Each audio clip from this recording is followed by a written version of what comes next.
Менің арнамда әулет құпиясын тамашалап жүрген көрермендер, сіздерге бір жаман және бір жақсы жаңалығым бар. Мен әулет құпиясы сериалын басынан бастап соңына дейін үзбей, әр бөлімін шолып, сіздерге оқиғалардың ең маңызды әрі қызықты жерлерін айтып келе жатырмын. Бірақ кеше мен қорыққан нәрсе орын алды.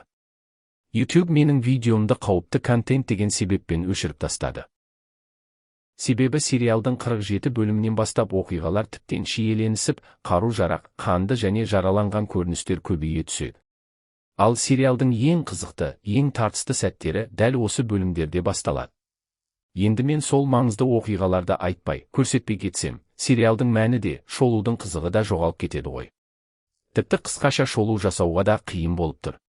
Бірақ мен сіздер үшін басқа, әлдеқайда ыңғайлы шешім таптым.